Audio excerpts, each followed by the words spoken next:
ഇത് മാസ് മോട്ടോഴ്സിൽ നിന്നാണ്. നമ്മുടെ യൂണിക്കോൺ BS6 മോഡൽ വണ്ടിയാണ്. വണ്ടി സർവീസായിട്ട് നമ്മൾ കയറ്റിയിട്ടുണ്ട്. അതേപോലെ തന്നെ നമുക്ക് അതിൻ്റെ ഫ്യൂവലിൻ്റെ ഫ്ലോട്ട് മാറ്റാനുണ്ട്, ഫ്യൂവലിൻ്റെ ഫിൽറ്റർ ചേഞ്ച് ചെയ്യാനുണ്ട്. അങ്ങനെ അത്യാവശ്യം നമുക്ക് സർവീസ് സംബന്ധമായിട്ടുള്ള വർക്കുകളാണ്. അപ്പോൾ നമുക്ക് അതിൻ്റെ ജനറൽ സർവീസിൻ്റെ ഭാഗമായിട്ട് അതിൻ്റെ ബാക്ക് ബ്രേക്ക് ലൈനറൊക്കെ നമ്മൾ ചെക്ക് ചെയ്യാനൊക്കെ ആയിട്ട് അയച്ചിട്ടുണ്ട്. ബ്രേക്ക് ലൈനറൊക്കെ അത്യാവശ്യം നമ്മളതിൻ്റെ ഓടിച്ച് അതിൻ്റെ മാക്സിമം എൻഡിലേക്ക് എത്തിച്ചിട്ടുണ്ട്. പരമാവധി ഉപയോഗിച്ച് തീർന്നിട്ടുണ്ട്. അപ്പോൾ നമുക്കത് ലൈനറൊന്നും എന്തെങ്കിലും മാറ്റിയിടണം.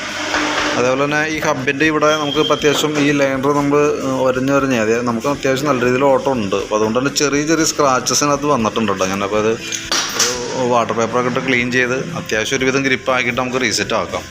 പിന്നെ അതുപോലെ എൻ്റെ ബാക്കിലത്തെ ടയറിൻ്റെ കണ്ടീഷൻ കണ്ടോ, ബാക്ക് ടയർ ഫുള്ള് തീർന്ന് നിൽക്കണം കേട്ടോ. നമുക്ക് ഈ സൈഡിലെ കട്ട നോക്കണ്ട, ഈ സെൻട്രൽ ഭാഗത്തേക്ക് അതിൻ്റെ ഇത് ചെക്ക് ചെയ്യണമെങ്കിലെന്ന് വെച്ചാൽ നമുക്ക് ഈ ടയറിൻ്റെ ഇവിടെ മാർക്കിങ് കൊടുത്തിട്ടുണ്ടാവും, TWI എന്ന് പറഞ്ഞിട്ട്, ടയർ വെയർ ഇൻഡിക്കേഷനാണ്.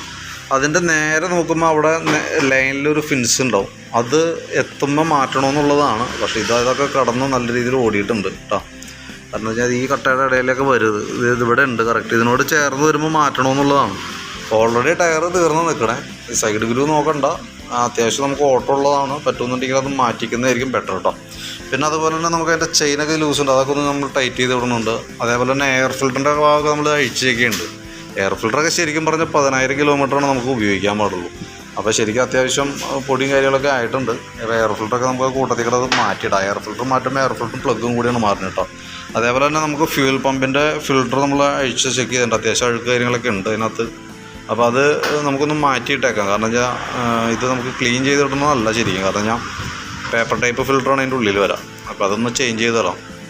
മാറുന്ന ടൈമൊക്കെയാണ്. അപ്പോൾ അതും കൂടി കൂട്ടത്തിൽ കൂടെ ഒന്ന് ക്ലീൻ ആക്കിയിട്ടേ, കാരണം എന്തായാലും നമ്മൾ ടാങ്കിൻ്റെ ഭാഗമൊക്കെ അഴിച്ചേക്കാണ്. പിന്നീട് അതിൽ നമുക്ക് ഫിൽറ്റർ അഴിച്ച് ക്ലീൻ ചെയ്യൽ അഴിച്ച് മാറ്റണമെന്നുണ്ടെങ്കിൽ നമ്മൾ വീണ്ടും പെട്രോൾ ഇതേപോലെ തന്നെ ടാങ്കൊക്കെ പെട്രോൾ ഊറ്റിയതിനൊക്കെ ശേഷമൊക്കെയാണ് മാറ്റാൻ പറ്റുള്ളൂ.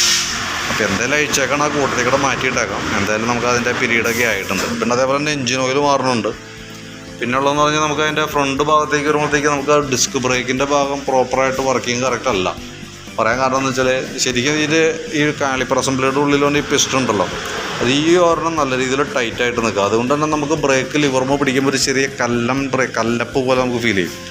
അപ്പോൾ അതൊന്ന് അഴിച്ച് ഫുള്ളായിട്ടൊന്ന് ക്ലീൻ ചെയ്തതിന് ശേഷം ഇതിൻ്റെ ഉള്ളിൽ പിസ്റ്റൺ സീൽ വന്നുണ്ട്, ഈ ഓറിങ് പോലത്തെ ആയിട്ടാണ്, അത് മാറ്റി റീസെറ്റ് ചെയ്യുക. കൂട്ടത്തിൽ കൂടെ നമുക്ക് MC സബ് അസംബ്ലിയും കൂടി അത് അഴിച്ച് ഇതും കൂടി ഒന്ന് അഴിച്ച് ക്ലീൻ ആക്കിയിട്ടൊന്ന് റീസെറ്റ് ചെയ്യാം. അപ്പോഴാണ് അത് ക്ലിയർ ആവുള്ളൂ കേട്ടോ.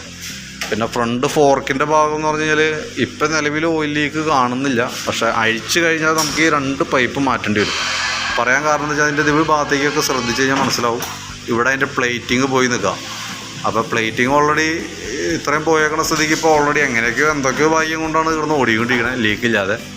അഴിച്ച് കഴിഞ്ഞാൽ ഓൾറെഡി നമുക്കത് മാറ്റേണ്ടതായിട്ട് വരും. അത് അഴിച്ച് മാറ്റി ഇപ്പോൾ ഗ്യാപ്പ് ഉണ്ടെന്നുണ്ടെങ്കിൽ അത് അഴിച്ച് കൈയോടെ മാറ്റി പോവുകയാണെങ്കിൽ അതായിരിക്കും കുറച്ചുകൂടി ബെറ്റർ കേട്ടോ. കാരണം എന്ന് വെച്ച് കഴിഞ്ഞാൽ ഫ്രണ്ടിലെ വർക്ക് പിന്നെ അതിന് വേറെ വരാനില്ല. പിന്നെ അതിൻ്റെ ഓൾറെഡി ABS വർക്കിംഗ് ഒന്നുമല്ല. ABSൻ്റെ സെൻസർ ഓൾറെഡി അവൈലബിൾ ആണെന്നുണ്ടെങ്കിൽ ABS സെൻസർ മാറ്റിയിട്ട് സ്പീഡ് സെൻസർ മാറ്റി നമുക്ക് സെറ്റ് ചെയ്യാവുന്നുള്ളൂ. യൂണിറ്റ് പ്രോബ്ലം വരാൻ സാധ്യത കുറവാണ്. ABS യൂണിറ്റിനാണ് സാധാരണ കംപ്ലയിൻറ്റ് വരാറില്ല. സെൻസർ ഈ സ്പീഡ് സെൻസറിൻ്റെ പ്രശ്നം കൊണ്ടൊക്കെ വരാറ്. അവൈലബിൾ ആണോ എന്ന് നോക്കട്ടെ, ഉണ്ടെങ്കിൽ ഞാൻ മാറ്റി അത് ക്ലിയർ ചെയ്തിട്ടേക്കാം. കാരണം അപ്പോൾ ബ്രേക്കിങ് പക്കി ആയിക്കോളും. പിന്നെ അതേപോലെ പ്ലഗിൻ്റെ കേസ് പറഞ്ഞിട്ടുണ്ടല്ലോ, പ്ലഗ് നമുക്ക് കൂട്ടത്തിൽ കൂടെ മാറ്റിയിടുന്നുണ്ട്, പുതിയ പ്ലഗ് ഇടുന്നുണ്ട്. അതൊക്കെയാണ് മെയിനായിട്ട് നമുക്ക് സർവീസ് സംബന്ധമായിട്ട് ഒന്ന് ഓർക്കട്ടെ. അപ്പോൾ ഈ ഫോർക്കിൻ്റെ കേസ് നോക്കിയിട്ടൊന്ന് പറയണം കേട്ടോ. കാരണം ഇത് അല്ലെങ്കിൽ പിന്നെ നമുക്ക് ലീക്കായിട്ട് അഴിച്ചാൽ മതി. കാരണം എന്തായാലും അഴിച്ചു കഴിഞ്ഞാൽ 2 പൈപ്പും ഓയിൽ സീൽ ഇതൊക്കെ മാറ്റിയിട്ട് വേണം നമുക്ക് റീസെറ്റ് ചെയ്യാനായിട്ട്. അപ്പോൾ മാക്സിമം ഓടിക്കുക, എന്നിട്ട് ലീക്ക് കാണിക്കുന്ന സമയത്ത് അഴിച്ചാൽ. ഞാൻ സമയം ഇല്ലാത്തത് കൊണ്ട് ഒരു സജഷൻ പറഞ്ഞെന്നുള്ളൂ. നല്ല ഓട്ടമുള്ള വണ്ടിയാണ്. അപ്പോൾ നമുക്ക് നോക്കിയിട്ട് ഇതിൻ്റെയും ഈ സൈഡൊക്കെ പോയിട്ടുണ്ട്, അത്യാവശ്യം പോയി തുടങ്ങിയിട്ടുണ്ട്, സ്റ്റാർട്ടിങ്ങാണ്. അപ്പോൾ അഴിച്ചാൽ എന്തായാലും നമുക്കത് മാറ്റേണ്ടി വരും. അപ്പോൾ ഒന്നോലെ മാക്സിമം ഓടിക്കുക, എന്നിട്ട് അഴിച്ച് മാറ്റാം. അതല്ലെങ്കിൽ ഇപ്പോൾ ഗ്യാപ്പ് വണ്ടി ഉണ്ട്, ഇപ്പോൾ ഫ്രീ ആയിട്ട് കയറിയേക്കുന്ന ടൈമാണ്. അതായത് ഓട്ടം കുറവ്, അതായത് നിങ്ങൾ വേറെ വണ്ടി ഇന്ന് ഒരു ദിവസം അതിന് വേണ്ടി മാറ്റി വെച്ചേക്കുള്ളൂ. അപ്പോൾ വേണമെങ്കിൽ കൂട്ടത്തിൽ അങ്ങനെ ചെയ്യണമെങ്കിൽ ചെയ്യാം. എങ്ങനെയാണെന്ന് വെച്ചാൽ നോക്കിയിട്ട് പറഞ്ഞാൽ മതി, അതനുസരിച്ച് നമുക്ക് ചെയ്യാം കേട്ടോ. അപ്പോൾ ഞാൻ അതിൻ്റെ ഏകദേശം ഒരു എസ്റ്റിമേറ്റ് കൂടി നോക്കിയിട്ട് അതിൻ്റെ ഡീറ്റെയിൽസ് കൂടി ഇത് വാട്സാപ്പിലേക്ക് ഇട്ടേക്കാം. നോക്കിയിട്ടൊന്ന് റിപ്ലൈ ഇട്ടേരെ.